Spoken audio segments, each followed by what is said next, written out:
Eu já fiz 3 vídeos sobre esse assunto e você ainda não entendeu.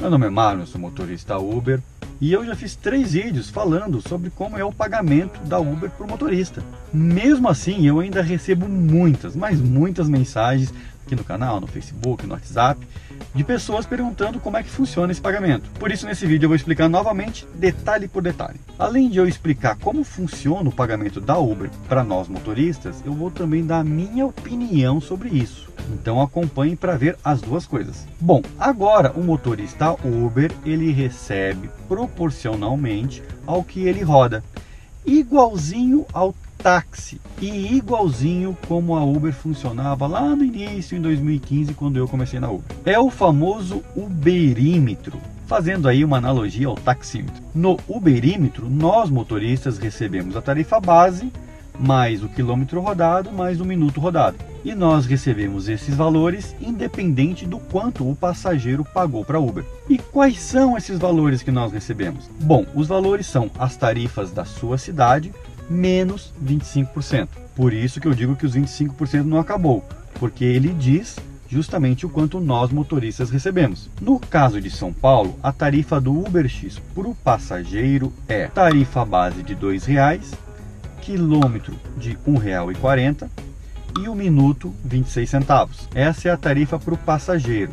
A Uber vai utilizar esses números para calcular o preço da corrida aí para o passageiro, o preço fixo da corrida. Nós motoristas vamos receber o mesmo preço dessas tarifas menos 25%, que no nosso caso dá tarifa base de R$ 1,50, que é R$ 2,00 menos 25%, R$ 1,05 o quilômetro, que é R$ 1,40 menos 25%, e vamos ganhar 19 centavos e meio por minuto, que é 26 centavos o minuto, menos 25%. Sendo assim, vamos analisar os prints de 2 corridas minhas. Eu fiz essas corridas no UberX, acompanhe aqui. Nessa corrida, eu, Marlon, ganhei R$ 9,43 por uma corrida de 20 minutos e 22 segundos e uma distância de 3 km e 760 metros. E veja que está tudo bem explicadinho aqui embaixo. Então, preço base R$ 1,50, distância ali, ó, R$ 1,05 vezes 3,76, que dá 3,95, e o tempo ali 20,37 vezes 19 centavos e meio, né, que dá 0,195 reais, que no total dá 3,98. E aí, somando tudo, dá R$ 9,43. Mas Marlon, tá ponto 37 ali no minuto e lá em cima tá 22. Isso tá certo? Sim, tá certo. É que os segundos vão até 60. Já os números para multiplicação vão até 100, isso por causa das casas decimais. Então 30 segundos, que é metade de 1 minuto, vai ser ponto 50. 15 segundos, que é 1/4 de 1 minuto, vai dar ponto 25. E assim vai. Isso é matemática básica, mas eu ouvi muita gente perguntar isso. Bom, vamos clicar ali embaixo nos detalhes do preço para a gente ver mais informações. Bom, nessa tela, novamente, ali em cima é um quadro resumo do que a gente acabou de ver. E mais embaixo tem justamente o que o usuário paga, no caso R$ 15,76. Rolando a tela mais um pouquinho, temos o quanto que a Uber recebeu, que é o total de R$ 5,95. Veja que esse valor é composto por 2 componentes, o custo fixo de 75 centavos e o que deveria ser os 25%. Só lembrando que o custo fixo no Distrito Federal, ele é R$ 1,00 ao invés de 75 centavos. Lá é diferente porque a Uber disse que a regulamentação que o Distrito Federal fez deu muito trabalho para a Uber e eles precisam arrecadar mais por conta disso. Não sei se tem algumas outras cidades que têm valores de custo fixo diferentes, mas saiba que talvez na sua cidade possa ter outro valor. Aqui em São Paulo, e acredito que na maior parte do país, é 75 centavos. E sobre o que deveria ser 25%, deu na verdade 33%. E no total, somando o custo fixo, a Uber nessa corrida, ela faturou 37,75%. E agora vem a minha opinião. Sim, eu, Marlon, acho essa taxa muito alta. Eu não defendo que a taxa tem que ser alta. Eu não defendo nem que tem que ser 25%. Para mim, ela tinha que ser 10%. Só que isso é apenas a minha opinião. Mas a Uber faz 25% ou mais. Não sou eu. Mas a pergunta é, por que essa taxa então foi tão alta? Bom, isso acontece por causa do tal preço fixo para o passageiro. A Uber calcula uma rota do ponto A ao ponto B utilizando um Waze próprio dela. Ela usa os algoritmos dela para calcular a rota que o motorista deveria fazer e aí aplica as tarifas da cidade para isso. Ela chega no valor e cobra do passageiro esse valor. Se nós motoristas seguirmos a rota do GPS da Uber, essa taxa da Uber não vai ser tão alta, porque é justamente a rota que a Uber calculou. O problema é que esse mapa da Uber realmente não é bom. Lá nos Estados Unidos, onde eu tive recentemente, os motoristas de lá utilizam o próprio GPS da Uber, mas lá funciona, lá diz direitinho onde o motorista tem que ir. Aqui no Brasil, o mapa da Uber diz para virar na contramão, diz para virar onde não deve. Até o próprio passageiro fica questionando o caminho que a Uber calculou. Quando eu invento de usar o GPS da Uber, eu sempre ouço dos passageiros: que caminho é esse? Nunca vim por aqui. Tem como colocar no Waze? Essas são algumas frases comuns que eu ouço do passageiro. Por isso que nós motoristas preferimos usar ou o Waze ou o Google Maps, que fazem rotas mais otimizadas e muitas vezes bem melhor calculadas do que o próprio GPS da Uber. E é isso que faz dar essa diferença alta da taxa da Uber. Ou seja, a Uber calculou uma rota por um caminho ruim, digamos assim, e o Waze e o Google Maps deram para nós motoristas uma rota bem mais otimizada.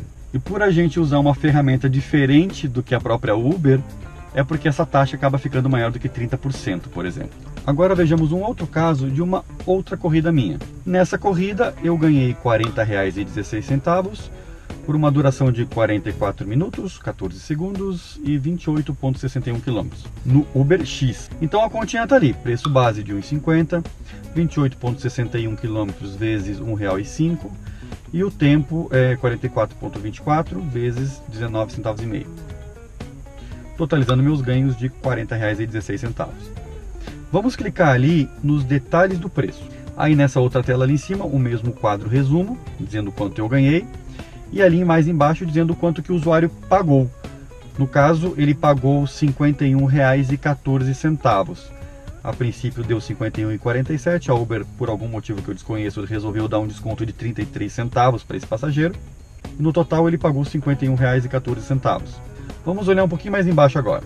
A Uber recebeu por essa corrida um total de R$ 8,12, que é 7,70 do que deveria ser 25%, o custo fixo de 75 centavos e menos o desconto que ela deu para o passageiro de 33 centavos, totalizando R$ 8,12. Esses R$ 8,12 representam 15,88%.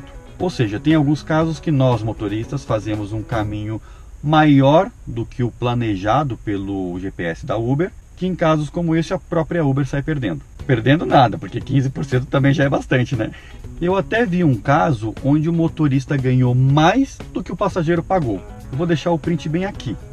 Veja que o motorista ganhou R$ 8,00 por uma corrida de 11 minutos e 4 km mais ou menos, e o dinheiro que o passageiro deu foi R$ 7,93. Ou seja, nesse caso, a Uber não ganhou nada e ainda teve que botar 7 centavos para o motorista. O fato é que tem casos que a Uber fatura mais e tem casos que ela fatura menos. Mas na média, pelos meus cálculos, a Uber fatura aí mais ou menos 29,5% em cada corrida, na média das corridas. Eu cheguei nesse número de 29,5% analisando aí corridas de motoristas de duas cidades, de Natal no Rio Grande do Norte e de Porto Alegre no Rio Grande do Sul. Calculando tudo, deu essa média de 29,5%.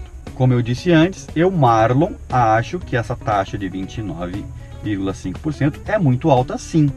Gostaria e queria que ela fosse bem menor. Também acho que a tarifa do quilômetro e do minuto e do preço base para o motorista também deveria ser bem maior. Acho que essas tarifas não acompanharam a inflação, não acompanharam o aumento dos combustíveis. E na minha opinião, deveria sim aumentar essas tarifas. Outra coisa que eu queria dar destaque é em relação aos impostos. Parte do dinheiro pago pelo usuário vai direto para a prefeitura. No caso aqui de São Paulo, são 10 centavos por quilômetro. E nessa última corrida minha que eu mostrei, foram R$ 2,86 para a prefeitura, por causa que foram 28,6 quilômetros. E esse imposto representa 5,6% do que o passageiro pagou. Mais uma vez o governo cobrando imposto e não entregando nada de valor nem para o motorista nem para o passageiro. Bom, vamos à conclusão. A dica para o motorista é: faça o melhor caminho para você, motorista. Não coloque seu carro em ruas ruins só porque o GPS da Uber falou ou porque o Waze disse. Procure as melhores vias. aquelas que não vão cansar você, motorista, nem vão danificar o seu carro. Pois agora fazer um caminho maior não é um problema. Se tiver que passar por um caminho maior para a sua segurança, então faça. Espero que esse vídeo tenha respondido suas dúvidas. Vejo você no próximo vídeo.